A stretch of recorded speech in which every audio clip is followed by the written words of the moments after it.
हरे कृष्णा राधे राधे दोस्तों। इस वीडियो में कार्तिक की कथा सुनेंगे और साथ में 5 कथाएं एक ही साथ एक वीडियो में सुनेंगे। तो बोलिए श्री विष्णु भगवान की जय।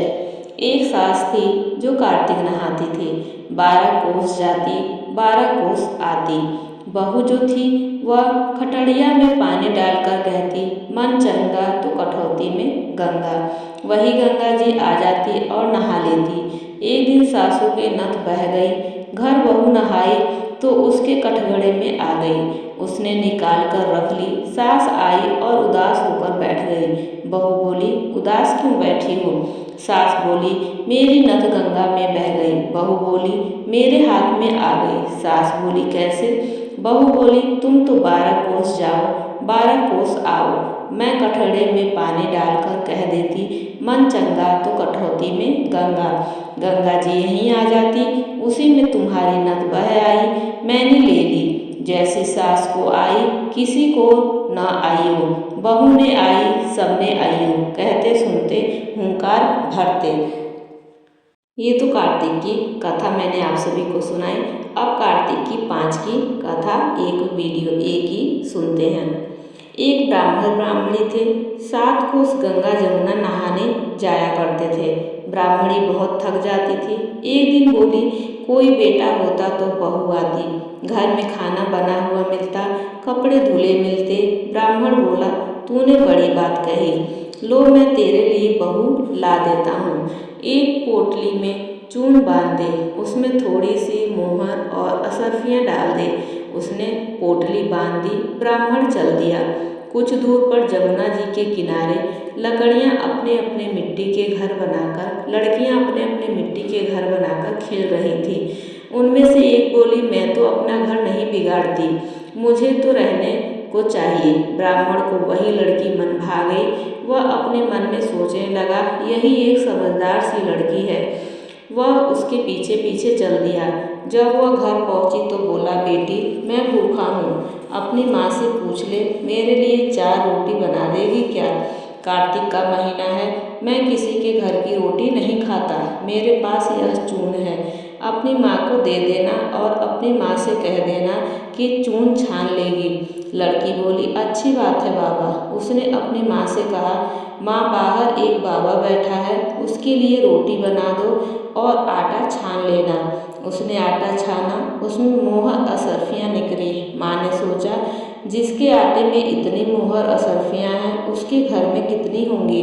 जब ब्राह्मण रोटी खाने बैठा तो उसकी माँ बोली, बाबा तुम लड़के की सगाई करने जा रहे हो क्या? बाबा कहने लगा, मेरा लड़का तो काशी जी पढ़ने गया हुआ है, अगर तुम कहो तो खड़े कटोर से तुम्हारी लड़की को ब्याह के ले जाऊं। माँ बोली, अच्छी बात है बाबा। ब्राह्मण लड़की ब्याह करके ले आया। आकर बोला, रामू की माँ किवाड़ खोल, देख मैं तेरे लिए बहू लाया हूँ। ब्राह्मणी बोली, दुनिया तो बोली मारे, तुम भी बोली मार दो, हमारे तो बेटा नहीं है तो बहू कहाँ से आएगी? ब्राह्मण बोला, तू किवाड़ खोल। उसके किवाड़ खोले देखा तो सामने बहू खड़ी है। सास आदर सत्कार से बहू को अंदर ले आई। बूढ़े बुढ़िया नहाने जाते, बहू घर का सारा काम करती, खाना बनाती, कपड़े धोती, रात को उनके पाँव भी दबाती। इस तरह से बहुत समय निकल गया।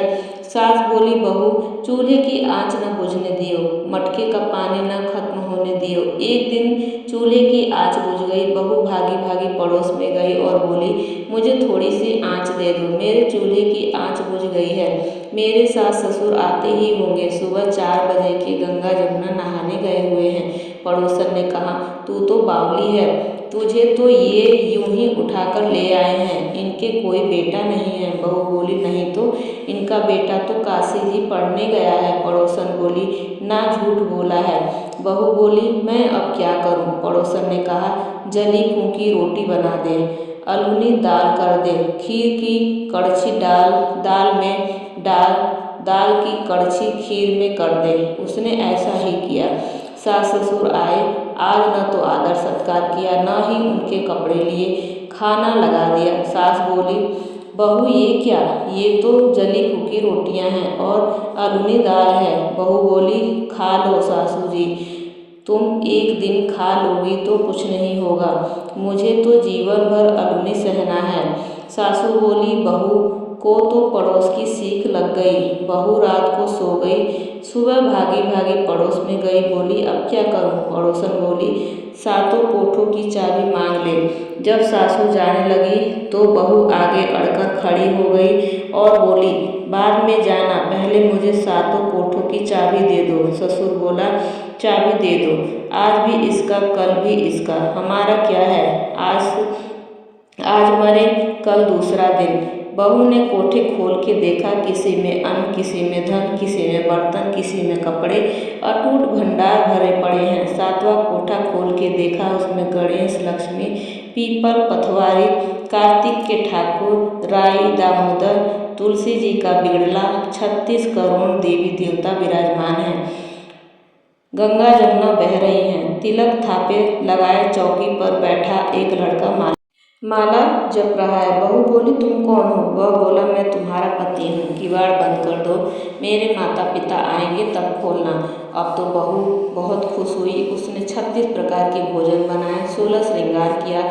सास ससुर आए तो बड़े प्यार से उनसे बात की, उनके कपड़े धोए, खाना खिलाया। ससुर बोला, बहू तो धन देखकर राजी हो गई। बहू सास के पैर दबाती जाए और कहती जाए, माँ जी तुम इतनी दूर 12 कोस गंगा जमुना नहाने जाती हो, थक जाती होगी, तुम घर में नहा लिया करो। सास बोली, बाबली कहीं घर में भी गंगा जमुना बहती। बहू बोली, हाँ माँ जी, चलो मैं दिखाती हूँ। उसने 7वां कोठा खोलकर दिखाया तो उसमें गणेश, लक्ष्मी, पीपल, पथवारी, तुलसा, कार्तिक के ठाकुर जी, राई, दामोदर, शिव पार्वती, 36 करोड़ देवी देवता विराजमान हैं। गंगा जमुना बह रही हैं। तिलक थापे लगाए चौकी पर बैठा एक लड़का माला जप रहा है। ब्राह्मणी बोली, तुम कौन हो। वह बोला, मैं तुम्हारा बेटा हूँ। ब्राह्मणी बोली, तू कहाँ से आया। लड़का बोला, मुझे तो कार्तिक के देवता ने भेजा है। ब्राह्मणी बोली, बेटा ये दुनिया क्या जानेगी, क्या जानेगा मेरा पति, क्या जानेगी देवरानी जेठानी, क्या जाने पड़ोसन कि तू मेरा बेटा है। उसने पंडित से पूछा तो वह बोला, उस पार बहू बेटा खड़े हो, इस पार ब्राह्मणी खड़ी हो। छाती में से दूध की धार निकले, बेटे की दाढ़ी मूछ भीगे, पवन से गठ जोड़ा बंधे तो सब जाने ये ब्राह्मणी का बेटा है। उसने ऐसा ही किया। छाती में से दूध की धार निकली, बेटे की दाढ़ी मूछ भीग गई, पवन पाने से बहू बेटे का गठ जोड़ा बंध गया। ब्राह्मण ब्राह्मणी बहुत खुश हुए। हे कार्तिक के ठाकुर जी, श्री कृष्ण भगवान जैसे उसे बहू बेटा दिए वैसे सबको देना, जैसे इसकी इच्छा पूरी हुई वैसे सबकी इच्छा पूरी हो। कहते सुनते हुंकार भरा करो। बोलिए श्री विष्णु भगवान की जय, कार्तिक के ठाकुर जी की जय।